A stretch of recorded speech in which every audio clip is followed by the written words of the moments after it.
नमस्कार दोस्तों, स्वागत है आपका फाइनेंशियली लिटरेसी, जहां बात होती है पैसों, बाजार और आपकी जेब से जुड़ी हर बड़ी खबर की। दोस्तों, आज का वीडियो भारत के मौजूदा आर्थिक और भू राजनीतिक हालात को समझने के लिए बेहद जरूरी है, क्योंकि आज हम बात कर रहे हैं भारतीय रुपये की ऐतिहासिक गिरावट, सीमा पार तनाव और ऑपरेशन सिंदूर के उस सैन्य कार्रवाई की जिसने न केवल पाकिस्तान में आतंक के ठिकानों को हिलाकर रख दिया, बल्कि भारतीय वित्तीय बाजार और करेंसी मार्केट को भी गहरे असर में डाल दिया। एक तरफ भारतीय सेना ने जैश-ए-मोहम्मद और लश्कर-ए-तैयबा जैसे आतंकवादी संगठनों के ठिकानों पर सीधा निशाना साधा, तो दूसरी ओर विदेशी निवेशकों और मुद्रा बाजारों में सावधानी और घबराहट का माहौल पैदा हो गया। तो आज के इस वीडियो को अंत तक जरूर देखिए, क्योंकि हम आपके लिए लेकर आए हैं इस पूरे घटनाक्रम का एकदम विस्तार से विश्लेषण। हम जानेंगे 1. ऑपरेशन सिंदूर क्या है, किन ठिकानों पर हुआ हमला, क्यों अब की गई ये सैन्य कार्रवाई, और क्या ये भारत की नई डिफेंस पॉलिसी की शुरुआत है। 2. भारतीय रुपया अचानक क्यों गिरा, डॉलर के मुकाबले रुपया 84.66 तक क्यों फिसला, क्या ये सिर्फ ऑपरेशन सिंदूर की वजह से है या और भी कारण है। 3. इस घटना का बाजार और निवेशकों पर क्या असर पड़ेगा, शेयर बाजारों की शुरुआती गिरावट और फिर रिकवरी क्यों हुई, क्या विदेशी निवेशक बाजार से बाहर निकलेंगे। 4. और सबसे अहम, क्या आरबीआई इस संकट को संभाल पाएगा, क्या भारतीय रिजर्व बैंक रुपये को गिरने से रोकेगा, आरबीआई किन उपायों का इस्तेमाल कर सकता है। दोस्तों, ये सिर्फ एक न्यूज अपडेट नहीं है, यह एक वित्तीय चेतावनी है जो बताती है कि कैसे भू राजनीति और युद्ध जैसे हालात सीधे आपकी जेब, निवेश और देश की आर्थिक सेहत पर असर डाल सकते हैं। तो बिना देरी किए चलिए शुरू करते हैं आज का विस्तृत विश्लेषण। रुपया क्यों गिरा, ऑपरेशन सिंदूर का क्या मतलब है और बाजार में आगे क्या हो सकता है। तो सबसे पहले सवाल, ऑपरेशन सिंदूर आखिर है क्या। ऑपरेशन सिंदूर भारतीय सेना द्वारा हाल ही में लॉन्च किया गया एक सटीक और रणनीतिक सैन्य अभियान है, जिसका उद्देश्य सीमा पार मौजूद आतंकवादी ठिकानों को नेस्तनाबूद करना था। ये ऑपरेशन हाल ही में जम्मू कश्मीर के पहलगाम में हुए उस भयानक आतंकी हमले के जवाब में किया गया है, जिसमें 26 निर्दोष नागरिकों की जान चली गई थी। इस घटना ने देश को झकझोर कर रख दिया। किन ठिकानों पर हुआ हमला। इस ऑपरेशन के तहत भारतीय सशस्त्र बलों ने पाकिस्तान और पाकिस्तान अधिकृत कश्मीर (पीओके) में स्थित 9 प्रमुख आतंकी ठिकानों को निशाना बनाया।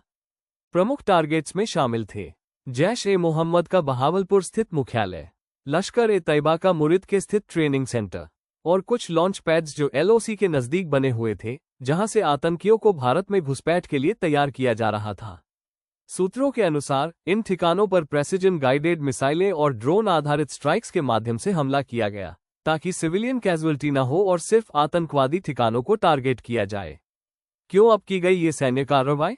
ये सवाल बहुत महत्वपूर्ण है और इसका जवाब रणनीतिक और राजनीतिक दोनों दृष्टिकोण से है। 1.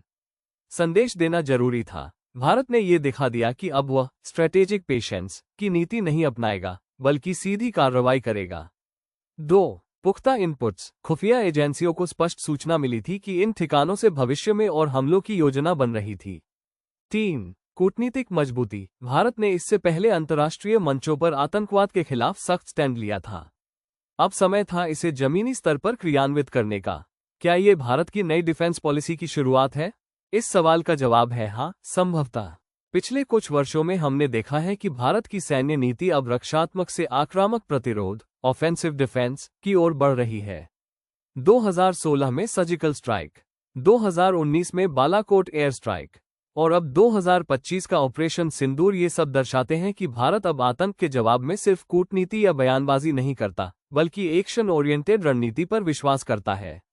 विशेषज्ञों के अनुसार ये ऑपरेशन भारत की न्यू काउंटर टेरर डॉक्ट्रिन का हिस्सा हो सकता है, जहां सटीक इंटेलिजेंस के आधार पर सीमित दायरे में कम से कम कोलैटरल डैमेज के साथ त्वरित और निर्णायक स्ट्राइक की जाती है। तो दोस्तों, ऑपरेशन सिंदूर न सिर्फ एक जवाबी कार्रवाई है, बल्कि एक संदेश है कि भारत अब आतंकवाद को जड़ से खत्म करने के लिए किसी भी हद तक जा सकता है। अब सवाल उठता है, इस कार्रवाई का असर बाजार और रुपये पर कैसे पड़ा। आइए अगले सेगमेंट में बात करते हैं रुपये की गिरावट और बाजार की हलचल पर। तो अब बात करते हैं इस सवाल की जो हर निवेशक और आम आदमी के मन में है, डॉलर के मुकाबले रुपया इतनी तेजी से क्यों गिरा। बुधवार की सुबह भारतीय रुपया 31 पैसे की गिरावट के साथ खुला और 84.66 तक फिसल गया। पिछले दिन यानी मंगलवार को बंद हुआ था 84.35 पर। मतलब एक ही दिन में भारतीय मुद्रा ने बड़ी गिरावट दर्ज की। अब सवाल ये है, आखिर ऐसा हुआ क्यों? 1. ऑपरेशन सिंदूर के कारण बड़ा भू राजनैतिक तनाव सबसे पहला और प्रमुख कारण है।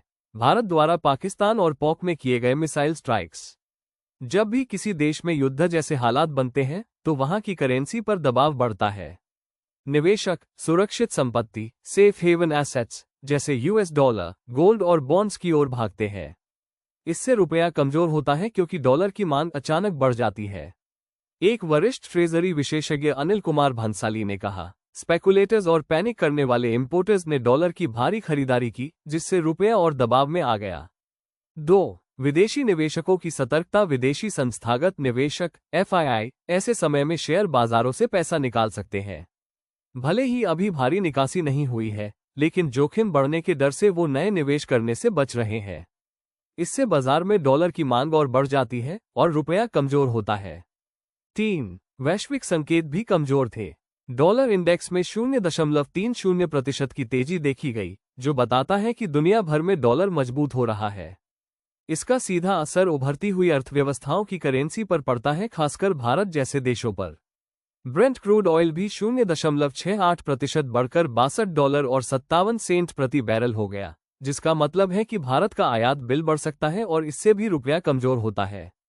4. इंपोर्टर्स की डॉलर खरीदारी। Importers demand spike. जिन कंपनियों को विदेशी भुगतान करने होते हैं, उन्होंने भी भारी मात्रा में डॉलर खरीदे। यह एक तरह की पैनिक बाइंग थी, जिससे डॉलर की डिमांड और बढ़ गई। क्या ये सिर्फ ऑपरेशन सिंदूर की वजह से है? नहीं, बिल्कुल नहीं। ऑपरेशन सिंदूर तो एक ट्रिगर पॉइंट था, लेकिन इसके अलावा भी कई चीजें साथ में हो रही थी। 1. वैश्विक बाजारों में डॉलर की मजबूती। तेल की बढ़ती कीमतें, विदेशी निवेशकों की सतर्कता, इंपोर्टर्स की डॉलर की मांग और हाँ, आरबीआई की ओर से कोई तुरंत हस्तक्षेप नहीं दिखा, जिससे बाजार को और डर लगने लगा। तो दोस्तों, ये बात साफ है कि रुपये की गिरावट सिर्फ ऑपरेशन सिंदूर का नतीजा नहीं है, बल्कि ये एक मल्टीलेयर असर है। भूराजनैतिक तनाव, वैश्विक अर्थव्यवस्था की चाल और निवेशकों की मनोस्थिति, ये सब मिलकर इस गिरावट के जिम्मेदार है। अब अगला सवाल ये उठता है, क्या आरबीआई इस स्थिति को कंट्रोल कर सकता है और बाजार का अगला रुख क्या होगा? चलिए अब अगले सेगमेंट में उस पर बात करते हैं। तो अब सबसे बड़ा सवाल, क्या भारतीय रिजर्व बैंक आरबीआई रुपये की इस गिरावट को संभाल पाएगा? विशेषज्ञों का कहना है कि आरबीआई अलर्ट है और वो कभी भी हस्तक्षेप कर सकता है। क्या करेगा आरबीआई? 1. डॉलर की बिक्री, डॉलर सेलिंग इंटरवेंशन। आरबीआई अपने विदेशी मुद्रा भंडार फॉरेक्स रिजर्व्स से डॉलर बेच सकता है, जिससे बाजार में डॉलर की आपूर्ति बढ़ेगी और रुपया मजबूत होगा।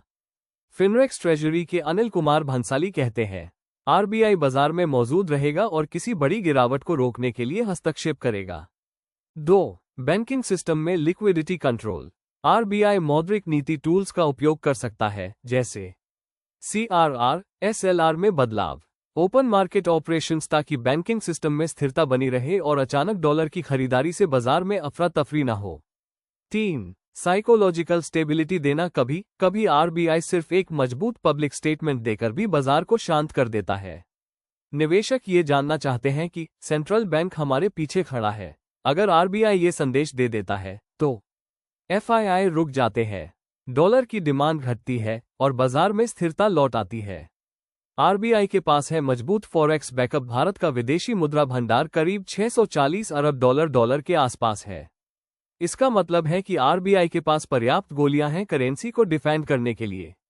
क्या रुपया और गिरेगा या संभल जाएगा? अगर भूराजनैतिक तनाव और बढ़ा, जैसे पाकिस्तान की ओर से जवाबी कार्रवाई या अंतर्राष्ट्रीय प्रतिक्रिया, तो रुपया और गिर सकता है, शायद 85 या उससे ऊपर। लेकिन अगर स्थिति काबू में रहती है और आरबीआई सक्रिय रहा, तो रुपया 84.50 से 84.60 के बीच स्थिर रह सकता है।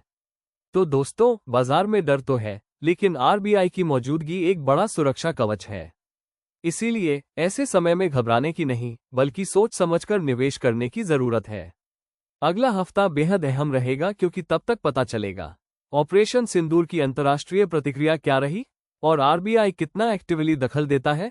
दोस्तों, एक सच्चाई ये भी है कि जब देश की सीमाएं गर्म होती हैं, तो सिर्फ सैनिक ही नहीं, हमारी अर्थव्यवस्था, बाजार और हर आम नागरिक भी किसी न किसी रूप में उस असर को महसूस करता है।